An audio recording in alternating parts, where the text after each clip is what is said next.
Hello friends, this is Vikram and welcome to my channel study nights.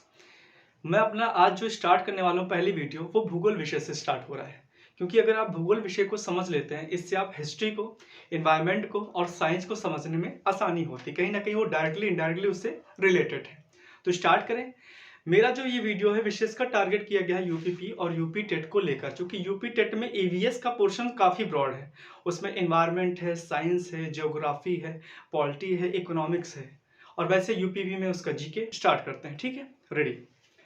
आज का जो मेरा टॉपिक है वो भारत की अवस्थिति एवं विस्तार, यानी भारत ग्लोब पे कहाँ स्थित है और वो कितने अक्षांश से लेकर कितने देशांतर के बीच में है, उसका एरिया कितना है, उसकी परसेंट वैल्यू कितनी है, उसके आसपास के कौन कौन से कंट्रीज हैं, किससे कौन सी सीमा साझा करती है, क्या द्वीप है, किसके बारे में और थोड़ा सा डिटेल से जानेंगे। स्टार्ट करते हैं। ठीक है, रेडी। बच्चों, भारत एक प्रायद्वीपीय देश है।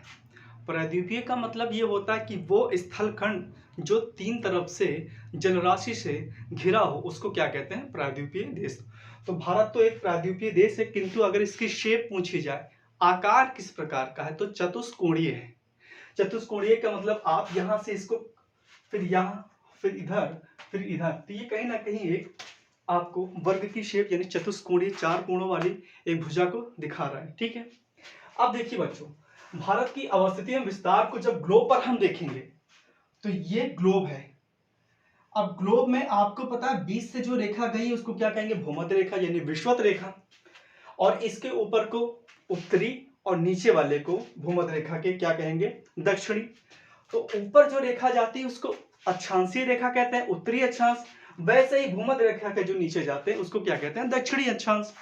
वैसे ही ये जो इधर की दिशा है इसको हम डिनोट कर देते हैं पूर्व दिशा, और इधर की जो दिशा है वो कौन सी दिशा है? पश्चिमी। ऊपर है उत्तरी और नीचे है दक्षिणी। तो भारत की अवस्थिति ग्लोब पर देखी जाए तो उत्तर पूर्व दिशा में है। कैसे देखते हैं इसको? भारत का जो अक्षांशीय विस्तार है वो 8 डिग्री 4 मिनट उत्तरी से 37 डिग्री 6 मिनट उत्तरी अक्षांश तक, यानी भारत की अक्षांशीय विस्तार देखा जाए तो वो उत्तर में स्थित है। 8 डिग्री 4 मिनट से लेकर 37 डिग्री 6 मिनट तक।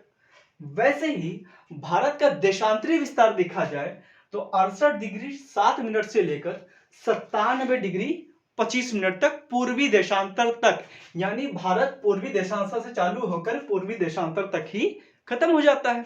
जो इसका विस्तार है, इसकी जो चौड़ाई है और इसकी जो उत्तर से दक्षिण का विस्तार आप जो देख रहे हैं वो 8 डिग्री 4 मिनट उत्तरी अक्षांश से 37 डिग्री 6 मिनट उत्तरी अक्षांश तक। अब इन पॉइंट को भी देख लेते हैं।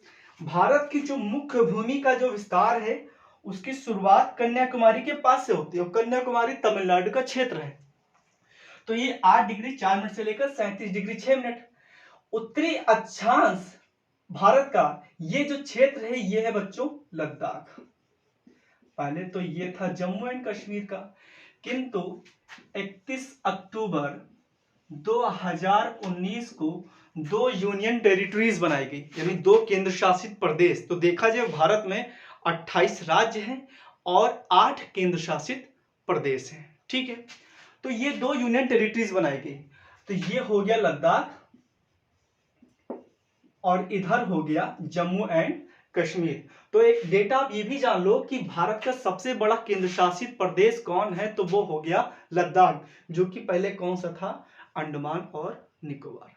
तो फिर से पॉइंट पर आते हैं। आपने अभी तक देखा कि भारत का जो अक्षांशीय विस्तार है 8 डिग्री 4 मिनट से लेकर 37 डिग्री 6 मिनट उत्तरी अक्षांश तक, और देशांतरीय विस्तार 68 डिग्री 7 मिनट से लेकर 97 डिग्री 25 मिनट पूर्वी देशांतर तक, यानी भारत उत्तर में भी है पूर्व में भी है, अर्थात भारत उत्तर पूर्व में है।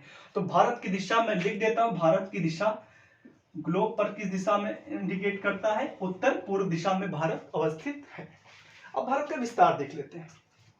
भारत का विस्तार उत्तर से दक्षिण की तरफ, यानी इस पॉइंट से इस पॉइंट को मिला देते हैं तो इसकी जो दूरी है वो 3214 किलोमीटर है। कितना है? 3214 किलोमीटर। भारत का पश्चिम से लेकर पूर्व का जो विस्तार है वो 2900 233 किलोमीटर है। इससे आप एक चीज डेटा से जान पा रहे हो, भारत का उत्तर से जो दक्षिण विस्तार है वो पश्चिम से पूर्व की अपेक्षा ज्यादा है, क्योंकि आप 3214 देखते हो उत्तर से दक्षिण, और पश्चिम से पूर्व है 2933 किलोमीटर। ठीक है, अब भारत का हम क्षेत्रफल देख लेते हैं। तो भारत का क्षेत्रफल की दृष्टि से भारत का स्थान विश्व में 7वें स्थान पे है। पहला रूस, दूसरा कनाडा, तीसरा अमेरिका, चौथा चाइना, पांचवा ब्राजील, छठवां ऑस्ट्रेलिया और सातवां भारत। इसको एक बार हम ग्लोब के मैप पर देख लेते हैं। तो भारत का स्थान बच्चों 7वां है विश्व की अपेक्षा में। देखिए कैसे है।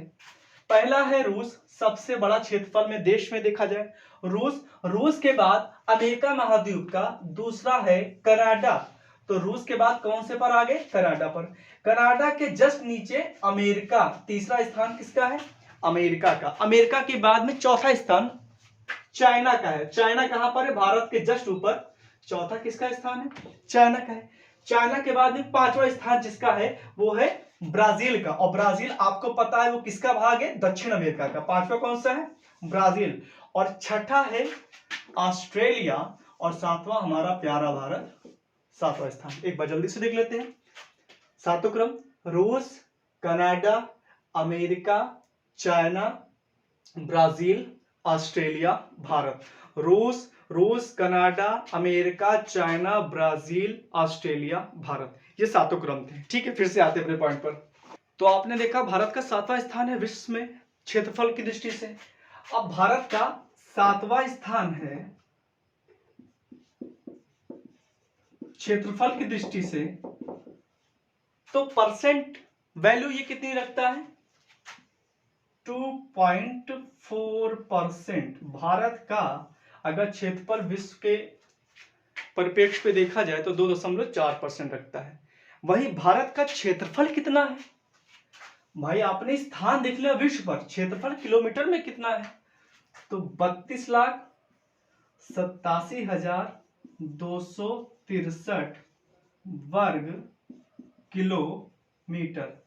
मैं आपको आंकड़े इसलिए कह रहा हूं परफेक्ट याद करें, क्योंकि आजकल के एग्जाम जो भी आप हो रहे हैं वो तथ्यात्मक एग्जाम ज्यादा हो रहे हैं। परफेक्ट डेटा देता है दशमलव के 2 से 3 अंक तक। तो आप इसमें दशमलव तो नहीं, पर आप पूरा डेटा याद करें तो ज्यादा बेटर रहेगा। 32,87,263 वर्ग किलोमीटर, और परसेंट वैल्यू ये कितनी रखता है? 2.4%। वहीं भारत का जनसंख्या की दृष्टि से दूसरा स्थान है, लगभग 121 करोड़ 2011 के आंकड़ों के हिसाब से देखा जाए, और वो जनसंख्या की जो परसेंट वैल्यू है 17.5%, 17.5%। अब आप देख रहे हो क्षेत्रफल 2.4% है और जनसंख्या 17.5%, तो कहीं ना कहीं एक दूसरे को जस्टिफाई नहीं कर रहे हैं। ठीक है, इसके आगे भारत की आपने क्षेत्रफल देख लिया 32,87,263, 2.4%, जनसंख्या की दृष्टि से दूसरा, और परसेंट वैल्यू 17.5। इसके बाद आप देखिए भारत केवल यहीं तक स्थित नहीं है, भारत का जो विस्तार है द्वीप समूह पे भी है। और भारत के आप 2 प्रमुख द्वीप समूह को जानते हो, एक तो अंडमान निकोबार द्वीप समूह, लक्षद्वीप समूह, चूंकि ये जलीय सीमा में प्रवेश किए हैं, जलीय सीमा का भाग। देखते हैं भारत के जो मैंने आपको बताया था प्रायद्वीपीय देश है, देखते हैं बे ऑफ बंगाल है, बंगाल की खाड़ी है, अरब सागर है और हिंद महासागर है। हिंद महासागर के ही 2 भाग हैं, बंगाल की खाड़ी और अरब सागर। ये अलग नहीं है यही, पर अब क्षेत्र के हिसाब से थोड़ा उसका नामकरण कर दिया जाता है। तो ये बे ऑफ बंगाल है और ये अरब सागर, और नीचे क्या है? हिंद महासागर। और इन्हीं तीनों के होने के कारण भारत को प्रायद्वीपीय देश कहा जाता है। ठीक है, भारत का जो द्वीपीय समूह अंडमान निकोबार, इसमें 10 डिग्री चैनल होकर जाता है। एक प्रश्न पूछा जाता है कि 10 डिग्री चैनल किस द्वीप समूह से होकर जाता है? अंडमान और निकोबार। किंतु यह भी प्रश्न पूछा गया है कि अंडमान निकोबार द्वीप समूह के किन 2 द्वीप समूह के बीच से 10 डिग्री चैनल होकर गया है? तो इसको हम एक बार देख लेते हैं। अंडमान निकोबार द्वीप समूह को हम 2 भाग में बांट रहे हैं, एक अंडमान और एक निकोबार। अंडमान का जो क्रम है, सबसे पहला ऊपर आता है उत्तरी अंडमान, मध्य अंडमान, दक्षिणी अंडमान या लिटिल अंडमान। उसके बाद निकोबार द्वीप समूह में कार निकोबार, लघु निकोबार, ग्रेट निकोबार। तो आपने देखा, मैंने बीच में इंगित किया है 10 डिग्री चैनल लिटिल अंडमान और कार निकोबार द्वीप समूह के बीच से गया है। 10 डिग्री चैनल, और इसी 10 डिग्री चैनल के आगे बढ़ने के कारण श्रीलंका इसके बीच में आता है, इसलिए श्रीलंका को भारत के मैप पर दिखाया जा रहा है। ठीक है, तो 10 डिग्री चैनल लिटिल अंडमान एवं कार निकोबार द्वीप समूह के बीच में होकर जाता है या बीच से होकर जाता है। तो द्वीप समूह की बात कर रहे थे, आप द्वीप समूह का क्रम जरूर याद करेगा क्योंकि ये क्रम पूछ लेता है। जैसे अंडमान का क्रम कैसा है, उत्तरी अंडमान, मध्य अंडमान, दक्षिणी अंडमान, लिटिल अंडमान। इसके बाद में द्वीप समूह जो है निकोबार स्टार्ट होता है, वो कैसे है, कार निकोबार, लघु निकोबार, ग्रेट निकोबार। ग्रेट निकोबार अर्थात वृहत निकोबार, और इसी पर भारत का सबसे दक्षिणतम बिंदु इंदिरा पॉइंट स्थित है।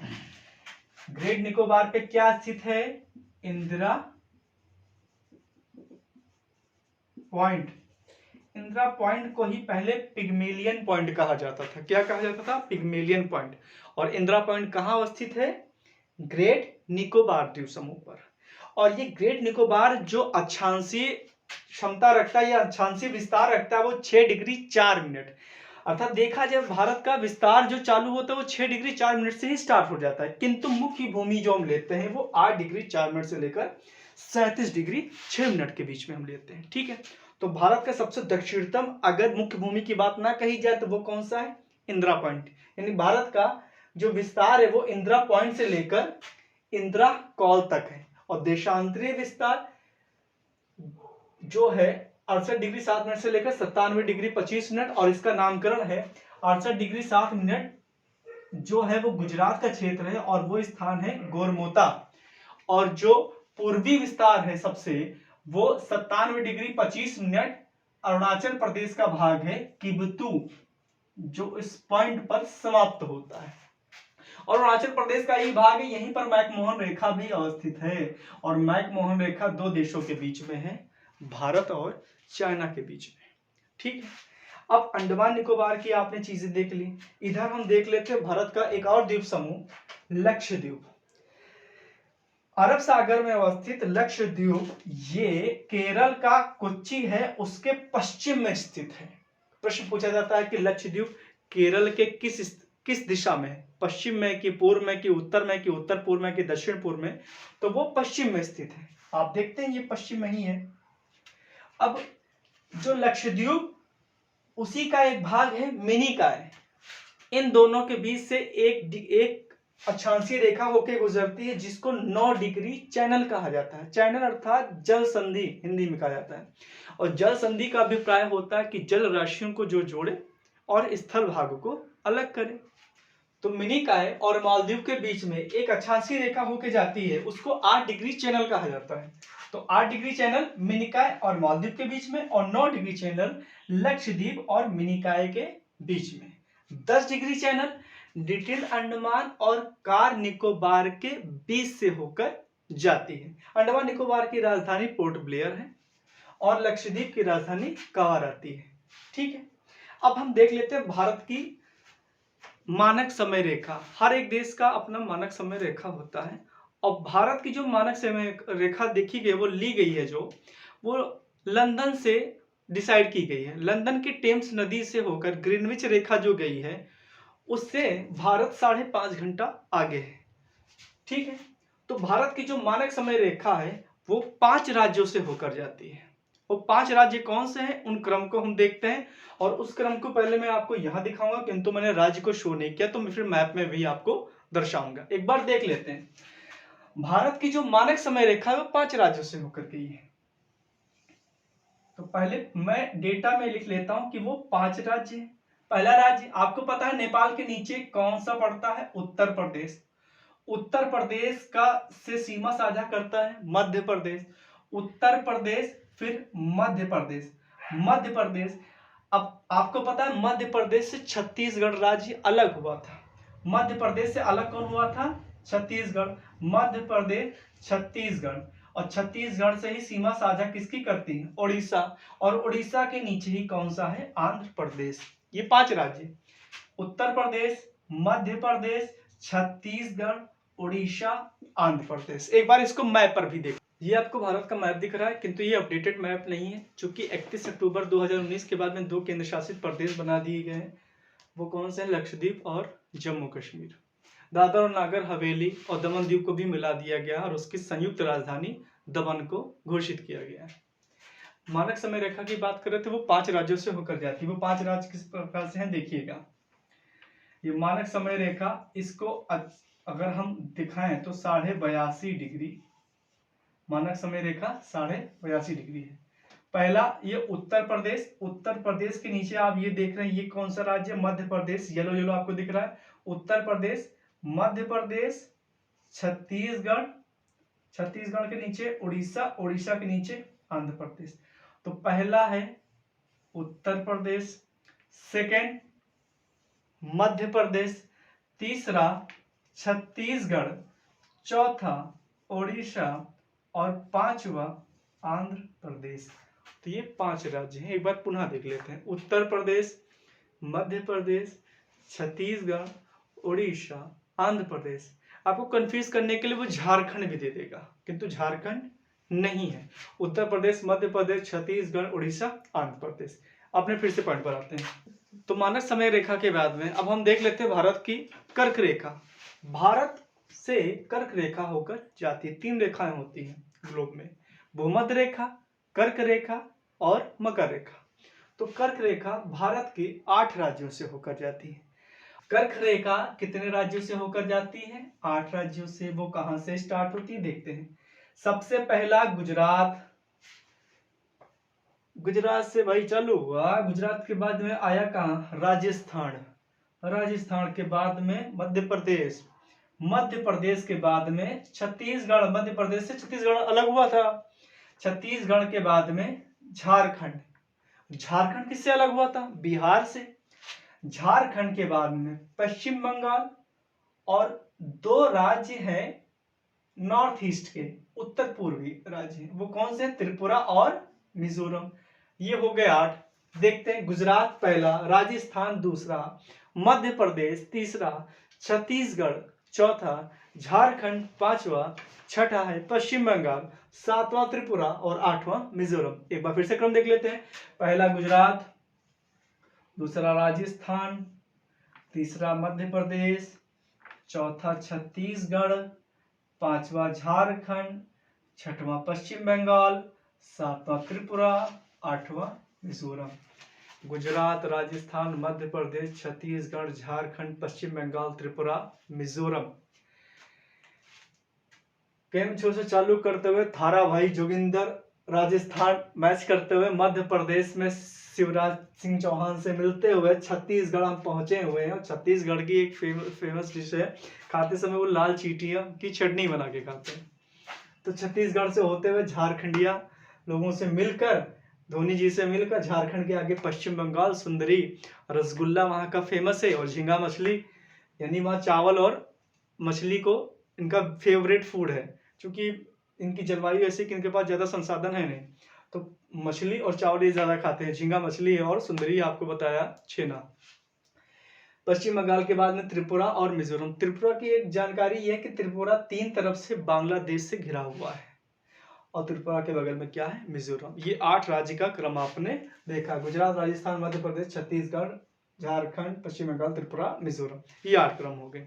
ठीक, तो अभी तक आपने मानक समय रेखा है, कर्क रेखाओं को देख लिया। अभी तक जो हमने देखा है इसको एक बार फिर से उसका अवलोकन कर लेते हैं, एक बार उसको मेमोराइज कर लेते हैं। जैसे भारत की अवस्थिति विस्तार को देखेंगे तो भारत उत्तर पूर्व गोलार्ध में स्थित है।